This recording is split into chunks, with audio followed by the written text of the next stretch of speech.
Presidente, oggi assemblea di soci, tempo di bilancio, qual è quella di quest'anno per Latteria Soligo? Beh, nonostante l'anno molto difficile che abbiamo passato per la pandemia, che è l'inizio del 2020, non sapevamo in certi momenti che cosa fare del latte perché improvvisamente tutto l'Horeca è chiuso, le pizzerie e quant'altro, abbiamo avuto momenti di grande difficoltà e pensavamo anche di dover buttare via la nostra materia prima, il latte. Poi,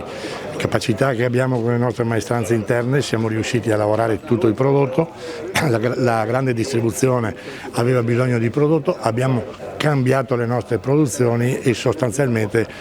abbiamo chiuso un'annata con soddisfazione, no, per gli agricoltori. Quando dico soddisfazione non c'è nessuno ricco via dicendo, ma nonostante tutto tutte le maestranze hanno fatto il loro dovere e abbiamo chiuso con soddisfazione questa annata. Qual è il messaggio che vuole lanciare a tutti i soci presenti oggi?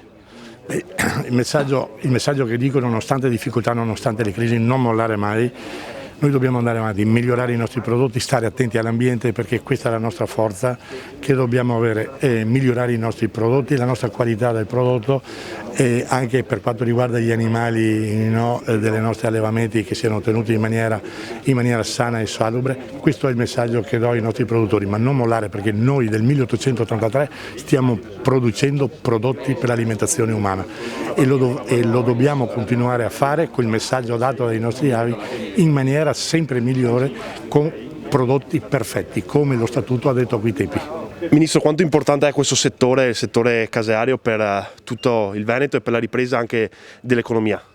È veramente importante perché è un settore trainante per il Made in Italy che sta tirando molto a livello internazionale, quindi siamo molto soddisfatti in questo momento. Poi del resto nel PNR investiamo 2,8 miliardi di euro su dare tecnologie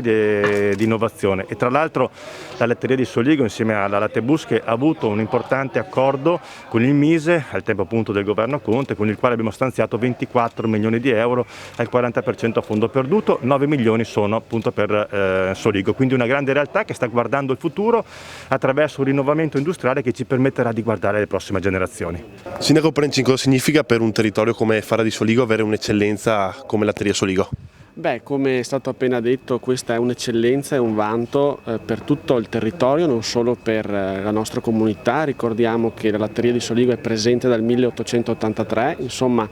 un bel periodo storico, è qui ancora presente fra noi, è conosciuta ovunque, perché Soligo è un marchio ormai che viene conosciuto